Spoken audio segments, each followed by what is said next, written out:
कहानी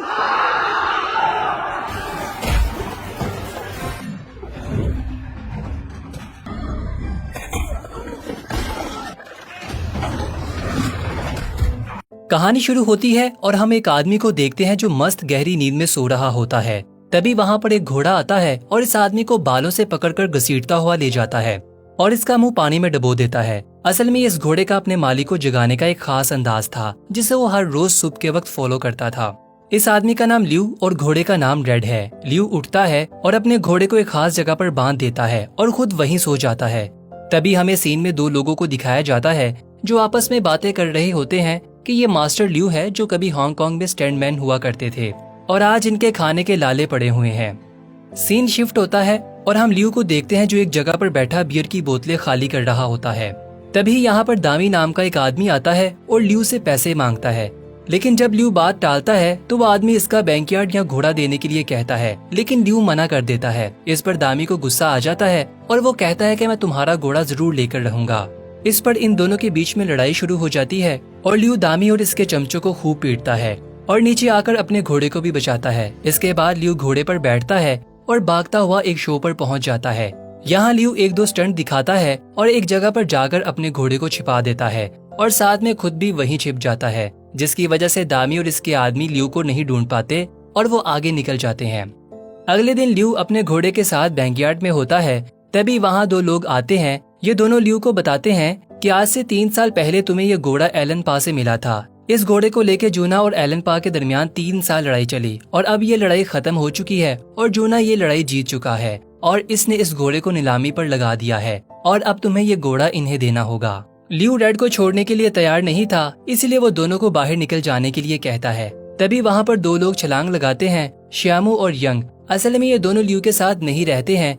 श्यामू और यंग को देखकर वो दोनों डर जाते हैं और वहाँ से चले जाते हैं। इसके बाद ल्यू श्यामू को नोटिस दिखाता है। यंग ल्यू की बेटी की तस्वीर की तरफ इशारा करती हुई कहती है कि हमें एक वकील की जरूरत है। सीन शिफ्ट होता है। हम ल्यू की बेटी को देखते हैं जो बेहद खूबसूरत और प्यारी थी। इसका नाम पाओ है। ल्यू पाओ के पास आता है और मदद मांगता है, मगर पाओ इसकी मदद करने से मना कर देती है, ये कहते हुए कि वो अभी वकालत पढ़ रही है और लॉयर नहीं बनी।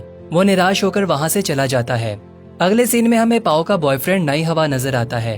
पाओ नई हवा के पास आती है और बात करने लगती है। दूसरी तरफ ल्यू जो उदास बैठा था, इसके पास दवाई नाम का शख्स आता है और ल्यू और रेड को फिल्मों में काम करने का मौका देता है।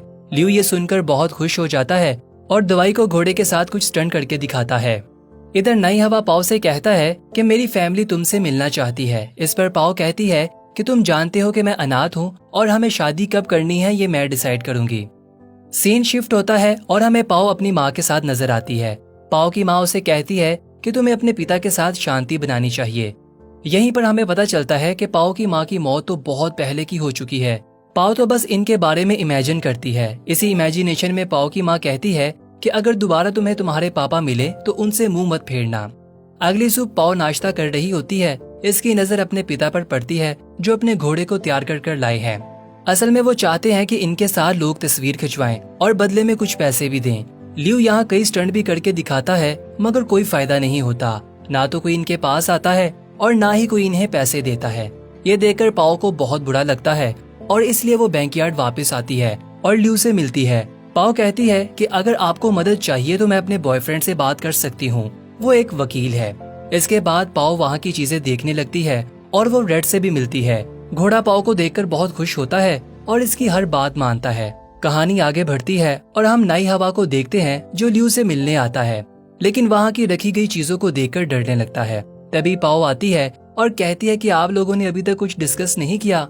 इसके बाद पाओ नई हवा के हाथ पर हाथ रखती है और इसे कंफर्ट फील करवाती है। इसके बाद बातें शुरू होती हैं और हमें 3 साल पुरानी कहानी दिखाई जाती है, जहां हम ल्यू को देखते हैं जिसने घोड़े को बहुत बुरी हालत में लिया था। घोड़ा बीमार था। ल्यू ने इसका ध्यान रखा, इसे खिलाया पिलाया और चलना भी सिखाया और साथ में इसको ये भी कहा कि फ्यूचर में कभी भी घुटनों के बल मत बैठना। फिर इसके साथ ही कहानी प्रेजेंट पर आती है, जहाँ पाओ घोड़े के पास होती है और नई हवा को बुलाती है। ल्यू नई हवा को रेड के साथ स्टंट करने को कहता है। स्टंट करते हुए रेड जमीन पर गिर जाता है, जिसकी वजह से नई हवा डर जाता है। तब ल्यू कहता है कि रेड बिल्कुल ठीक है, वो तो बस तुम्हें पसंद करता है, वो इसीलिए तुम्हारे साथ मस्ती कर रहा है। अगले दिन ल्यू रेड के साथ शूटिंग पर पहुंचता है और शॉट तैयार होता है। यहाँ पाओ भी शूटिंग देखने के लिए आती है, लेकिन रेड इतनी ज्यादा भीड़ को देखकर डर जाता है और स्टैंड नहीं कर पाता, जिसकी वजह से ल्यू और रेड को शो से बाहर कर दिया जाता है। इसके बाद ल्यू एक जगह पर उदास बैठ जाता है और रेड आकर इसे टोपी पहनने को कहता है, लेकिन ल्यू गुस्से से टोपी को फेंक देता है। तब पाओ रेड के पास आती है और इसे कहती है कि हम तुम्हें इसके लिए फोर्स नहीं करेंगे। अगर तुम करना चाहते हो तो तुम करो, अगर तुम नहीं करना चाहते तो मत करो। उसकी बात सुनकर घोड़ा वापस शूटिंग पर जाता है और स्टंट करने लगता है। इधर पाओ भी ल्यू को टोपी देती है और जाने को कहती है। इसके बाद वो और रेड मिलकर कमाल का स्टंट दिखाते हैं। ल्यू और घोड़े का स्टंट देखकर पूरी टीम हक्का बक्का रह जाती है। हर तरफ ल्यू और रेड की तारीफें होती है। ल्यू भी बहुत खुश हो जाता है और फिर ये दोनों ऐसे ही स्टंट जारी रखते हैं। सीन शिफ्ट होता है, वही दो लोग फिर से नोटिस लेकर आ जाते हैं। यहाँ पाओ इनसे कहती है कि हॉर्स ट्रेडिंग कोई पब्लिक प्रॉपर्टी तो नहीं है, इसीलिए आप यहाँ से जा सकते हैं। रेड भी इनके नोटिस को चबाकर फेंक देता है और इन्हें धक्का मारकर बाहर निकाल देता है। अगले सीन में ल्यू और पाओ डिनर के लिए जाते हैं, जहाँ दामी आता है और ल्यू से पैसे मांगने लगता है। रेड को गुस्सा आ जाता है और वो आकर दामी को एक जोर की लात मारता है, जिसकी वजह से दामी दूर जाकर गिर जाता है। इस तरह एक बार फिर से ल्यू और दामी के बीच में फाइट शुरू हो जाती है। घोड़ा भी जमकर इन्हें पीटता है। तभी वहाँ पर श्यामू भी पहुँच जाता है और ल्यू की मदद करने लगता है और ये तीनों मिलकर इन गुंडों को अच्छा मजा चिखाते हैं। इसके बाद ल्यू पाओ को पकड़ता है और उछालकर घोड़े पर बिठाकर वहाँ से निकल जाता है। फिर सीन शिफ्ट होता है और हम रेड को देखते हैं, जो फिल्मों में स्टंट करता है। ल्यू भी इसके साथ स्टंट करता है, लेकिन इसी के बीच एक स्टंट के दौरान रेड को चोट लग जाती है और वो घायल हो जाता है, जिसकी वजह से पाओ को गुस्सा आता है और वो ल्यू के पास आकर कहती है कि आप ये स्टंट करना कब बंद करेंगे। इस पर ल्यू कुछ खास जवाब नहीं देता। अगले दिन ल्यू और पाओ डिनर पर नई हवा के परिवार से मिलते हैं। यहाँ ल्यू काफी अनकंफर्टेबल फील कर रहा था और वो अजीब सी हरकतें भी कर रहा था, जिसकी वजह से पाओ कहती है कि मेरे पापा बड़े लोगों के साथ एडजस्ट नहीं कर पाते, वो कुछ ज्यादा ही सिंपल हैं।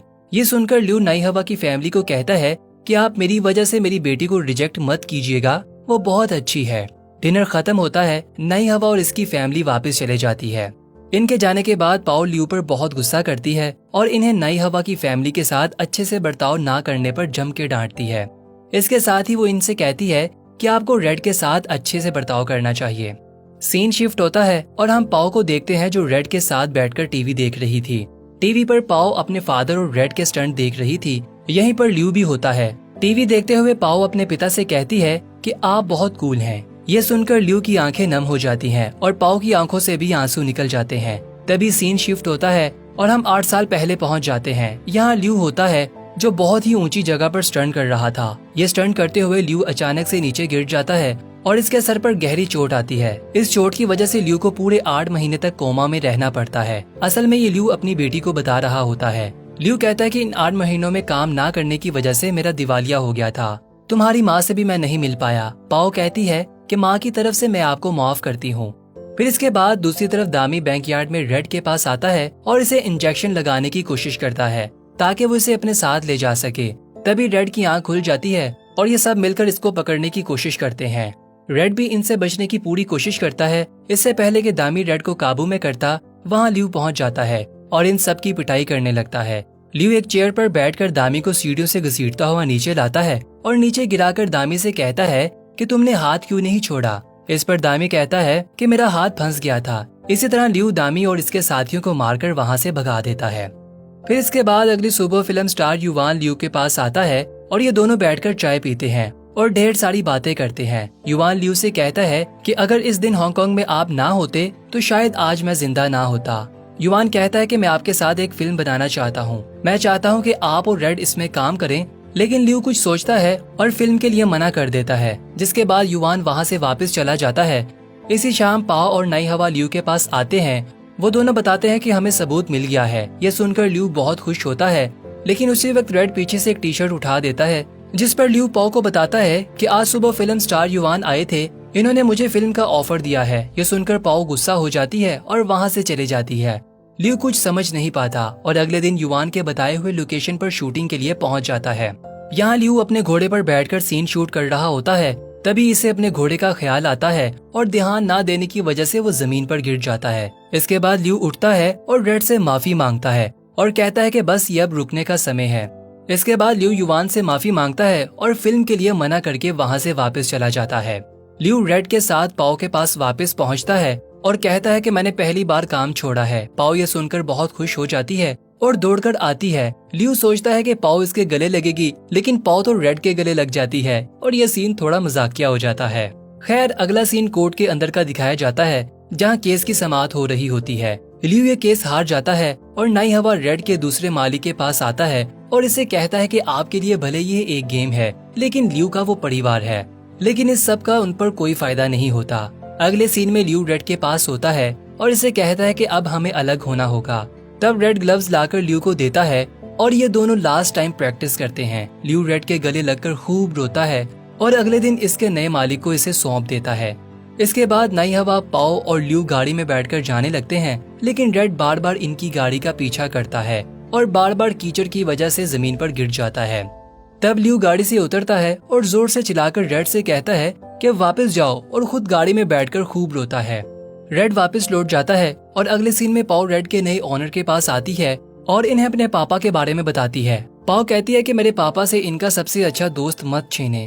अगली सुबह हमें रेड दिखाया जाता है जो अब फिर से ल्यू के बैंकयार्ड में था। वो ल्यू के पास आता है और इसे हमेशा की तरह उठाने लगता है। रेड को देखकर ल्यू बहुत खुश होता है। वो रोने लगता है और रेड के गले लग जाता है।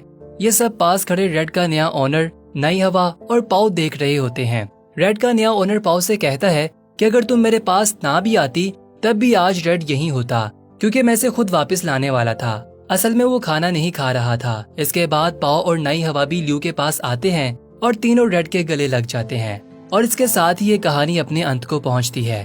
तो दोस्तों, कैसी लगी आपको घोड़े और ल्यू की ये यारी? कमाल है ना? वैसे आपका भी कोई ऐसा दोस्त है? अरे मेरा मतलब पेट। अगर ऐसा दोस्त है तो कमेंट करके जरूर बताइएगा। तब तक के लिए बाय बाय।